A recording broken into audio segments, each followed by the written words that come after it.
আপনাদের সামনে এখন রসুলের আদর্শ নিয়ে, রসুলের জীবনী নিয়ে আপনাদের সামনে অবিবেচক করে আলোচনা করব।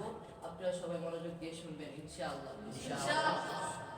আমাদের হযরত মুহাম্মদ সাল্লাল্লাহু আলাইহি ওয়াসাল্লাম এমন একজন মহামানব ছিলেন যিনি আমাদেরকে নিজের জীবনের চেয়েও ভালোবাসতেন, যিনি যে জিহাদের ময়দানে আমাদের পক্ষে লড়াই করেছেন, আমাদের পক্ষে কথা বলতে গিয়ে বহু মানুষের কাছে ছোট হতে হয়েছে, বহু মানুষের কাছে অপমানিত হয়েছেন, লজ্জিত হয়েছেন, অসম্মানিত হয়েছেন।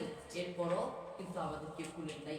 কিন্তু সেই রসুলের প্রতি কেন আমাদের ভালোবাসা নেই? সেই রসুলের প্রতি কেন আমাদের টান নাই? কেন মহব্বত নাই?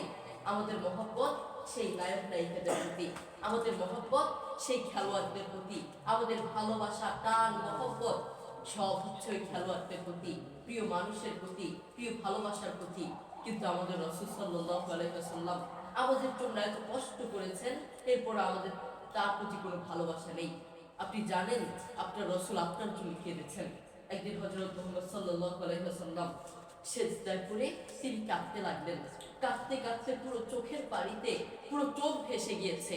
আল্লাহ তাআলা তা দেখতে পেয়ে জিবরিল আলাইহিস সালামকে বললেন, তোমার নবীকে গিয়ে বলো তিনি কেন কাঁদছে, তিনি যা চাইবে আমি তা দিব ইনশাআল্লাহ। জিবরিল আলাইহিস সালাম নবী করিম সাল্লাল্লাহু আলাইহি ওয়াসাল্লামকে গিয়ে বললেন, আপনি কেন কাঁদছেন, আপনি বলুন, আপনি যা চাইবেন আমি তা দিব, আল্লাহ সুবহানাহু ওয়া তাআলা তা দিবে।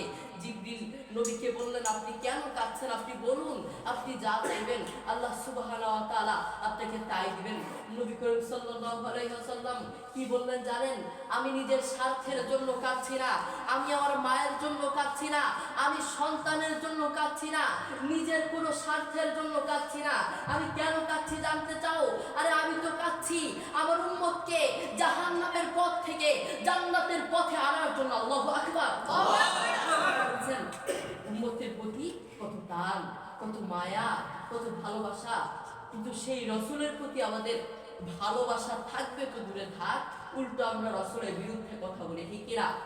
দেখবেন বহু অমুসলিম আমাদের সামনে, বহু অমুসলিম রসুলের বিরুদ্ধে কথা বলেছে, কিন্তু দুঃখের বিষয় আমরা কোনো কথা বলতে পারি নাই।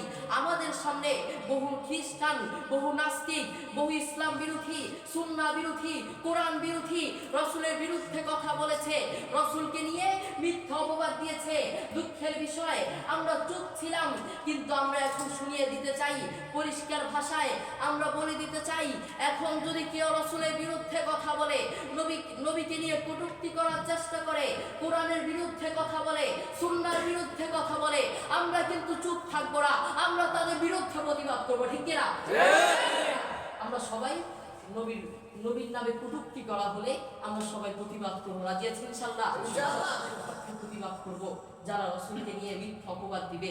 আমরা দেখেছি দেশ স্বাধীন হয়েছে, কিন্তু দেশ থেকে এখনো জালেম যায় নাই। কয়েকদিন আগে আপনারা দেখেছেন আমার বাবার মাহফিলে বাধা দেওয়া হয়েছে।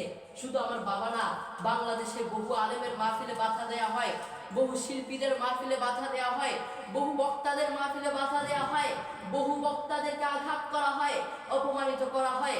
এজন্য আমরা মুখ খুলে বলতে চাই, আমরা পরিষ্কার ভাষায় বলে দিতে চাই, যতদিন পর্যন্ত এদেশে ইসলামী রাষ্ট্র না হবে, কোরআন অনুযায়ী রাষ্ট্র না হবে, ততদিন পর্যন্ত জালেম আসতেই থাকবে।